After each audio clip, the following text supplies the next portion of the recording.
Welcome to Modern Life, a brand new podcast from Fidelity Investments that's here to help you live your best life. From marriage and parenting to choosing a career and deciding how to invest your time and money, each week you'll hear stories from incredible people about triumph, change, and discovering their purpose.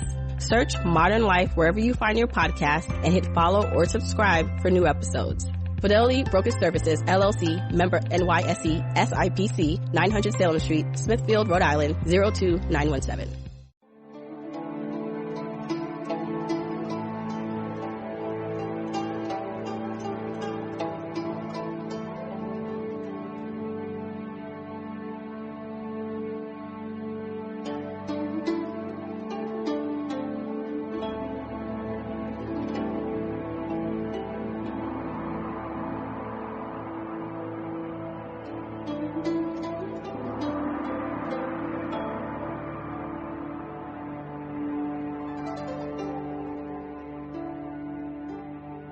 This is the Friends of History Debating Society. I'm John Batchelor.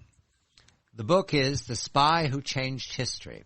I read from the presentation at Cambridge, 1 August 2018 in Archives Center, Our Collections, Women at Churchill. A new book by Archives by fellow Svetlana Lakova, The Spy Who Changed History, explores the Soviet penetration of U.S. universities, revealing the untold story of, quote, Stalin's most audacious intelligence operation, end quote, based on considerable new archival research from documents and papers held at the Churchill Archives Center. Svetlana Lakova's book concentrates on a period of systematic academic espionage by the Soviet Union dating back to before the Magnificent Five Cambridge spy ring. I take you now to the book launch at Cambridge University of The Spy Who Changed History. It is Friday, May 18th, 2018. Svetlana, a very good evening to you. Where was your book launch? Who attended? And what did you do to thank everybody for being there? Good evening. Good evening. Good evening, John. Thank you for having me. The book launch took place at the Macram Lecture Theatre, which is quite a largest lecture theatre belonging to Corpus Christi College, which is the home of my former professor and mentor, Christopher Ng. At Cambridge University. It's a Friday evening, and what do you do for a book party? Do people just applaud you? What did you have to do that night? Well, so in this case, what I chose to do is I chose to give a presentation of my book. So it's quite, usually book parties are more just sort of you give a short speech thanking people for everything, etc. But in this particular case, because there was so much interest in the book, their idea was originally first of all, to give a presentation, talk about the book. And for that, we had a guest of honor who is the official historian of the FBI. A gentleman called John Fox, and it took us quite a few months to have it all arranged because he had to have the FBI and the State Department to approve his visits to Cambridge because he helped me from the FBI side to find documents for my book. And of course, this was a huge honor to have him there. So we are on stage, myself and John Fox. We present and we have a dialogue about my book. So in effect, I'm having a debate with the FBI. Who else was in attendance at the party who you can remember?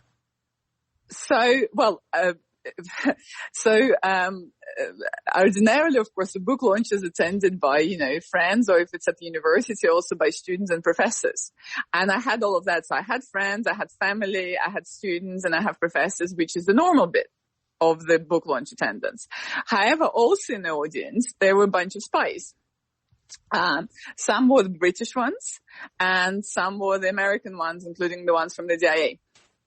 So what you were doing was gathering agents of competing intelligence agencies. And why were they there? Did they talk to you about it? What do you believe they were attending for? Well, at that point, I thought that they were attending because, they were genuinely interested in my research, and perhaps they were.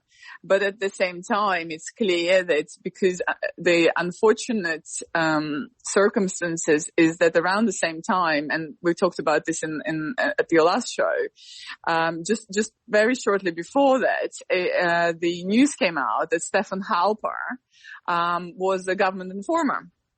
And he's the man who set false stories about me and General Flynn and leaked them to the media. But the news that came out just a few days before was that he also was the official informer for the FBI. So he provided that false information to the government.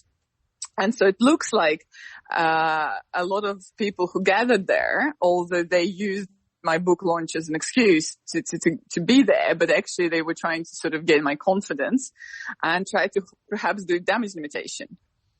And the book launch, do you, remembering it now, in other words, you have a room full of competing agents, you're making your presentation about your book.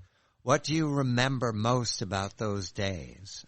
Because you have made it very clear to everyone who will listen to you that there is no truth to the allegation that you are a GRU agent representing the Kremlin seeking to recruit the then director of the DIA, Michael Flynn. This is dating back to the winter of 2014. You've said repeatedly to your mentor, Christopher Andrew, to several newspaper reporters in the United States and in Britain, and some of them have published your statement saying there's no truth to it. I believe General Flynn's security at the dinner has said there's no truth to it. You have said there's no truth to it. You also at this point know that it was Stefan Halper, the former professor at Cambridge University, who I believe has now resigned in 2018. Yes, he's gone. You know that he's the source of all this. So remembering back on it, what is your memory of that book party? That you had been vindicated, that the matter was settled, that people were excited about meeting you? What do you remember? Well, all of the above, but it was just frantic. So first of all, obviously you, John, interview, very established authors, all the time, and you do, so well. Now, remember, this was my first time. That was my first baby ever. And I had to, write that book and submit that book under those horrendous, circumstances of being constant in the news and being harassed, etc. And yet I did it. So not only I worked very hard to produce a good book, which is the normal, thing that you have to do, but also it was extraordinary circumstances. So on one level, there's this sense of relief because here is your baby, your book, we had the early copies finally, which you remember the time where you hold, the early copy of your first book. Everyone remembers that feeling. So you're feeling fantastic. You feel on the top of the world. At the same time, it's frantic because you're organizing, the invitations, you're organizing the drinks after the event, you're organizing making sure that everyone comes, you're dealing with the press inquiries. So it's all super exciting. But at the same time, this Halper story is happening in parallel, and people are also asking me a lot about that at the same time. And so there was this feeling on one level of this jubilation that I did it, I published. I'm now a Svetlana Lukova, the published author. And the fact that I can gather this big audience, is great, is so good. But at the same time, I just couldn't understand why this Halper story just would not go away and that people wouldn't focus their attention on him rather than on me with regards to the scandal. And why can't I just go back to my normal academic life? You knew it was a lie. You're telling people it was a lie, that you had left with General Flynn. And people listened to you. And the newspapers have published this. So the puzzle is, why were those spies there? Why were those agents from competing agencies?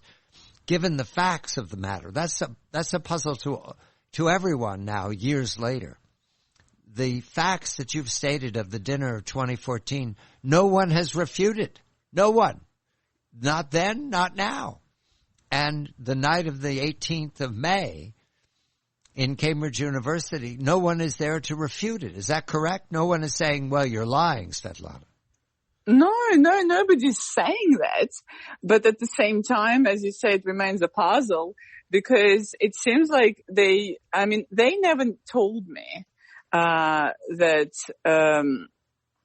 they never explained to me why they were there. They, used the excuse of the book launch to be there. But at the same time, they never told me why they wanted to know what I would do next. They just basically, it looks like, my only, I suppose, speculation would be that, when the documents about Halper came out, when the information about Halper came out, they were looking at, I suppose, damage limitation. And then, so that's how I ended up in this surreal situation where on one level, this is my book launch and I'm supposed to be the happiest person. And at the same time, things just not going away. Svetlana Lakova, the book that we're talking about is The Spy Who Changed History, which is a wonderful romantic tale of Stalin coming up by himself with the idea of how to be a spy in America in the 1930s, especially on the aerospace business at that. Well, the airplane business at the time wasn't space yet. Forgive me, I'm out of place. But in any event, no, John, you're right. Though he ended up, by the way, very quickly, the central character ended up at the origins of the Russian space program as well, having done the aeronautics first, because he lived a very, very long life, and so towards the end of his life, so you're actually spot on that he was indeed at the origins of the space race. And that's which, by the way, that was what the book was about. But the room full of spies, it's wonderful to think of them all standing around trying to imagine how they're going to take this story of this young woman who has a book about Stalin, and they're going to turn this into a story that makes sense to the American public and perhaps to the Mueller investigation that's ongoing. Svetlana, every once in a while, do you laugh about this? Ever? How absurd that scene was? A room full of spies? Yes, because, I'm having, after I gave the presentation and I had this huge round of applause and then it was followed by drinks and dinner, and I have this queue of the spies wanting to talk to me. And I, to this day, don't know whether I'm just such a great researcher and so interesting to them, or that they were interested in something else. So, I suppose I lied. So I suppose that I feel that, it was very, very funny on one level, but on the other level, of course, it was very sad at the same time.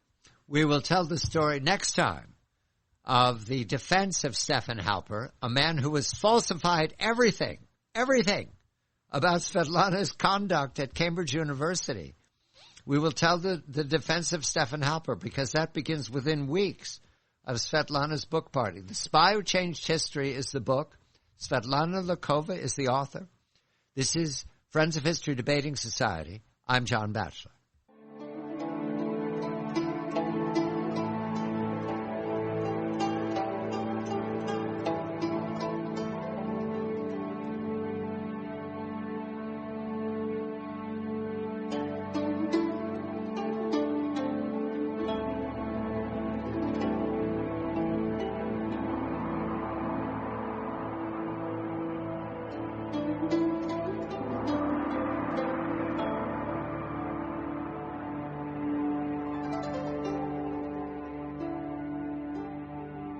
Virginia has a long history of shaping America and our democracy. That's why we're so passionate about making sure every election is safe, secure, and accessible to voters. Virginia Department of Elections officials and volunteers are dedicated to making sure your vote counts. Whether it's a race for school board or for the presidency, we have processes and safeguards to ensure safe, secure, and accessible elections. Learn more at vote.virginia.gov.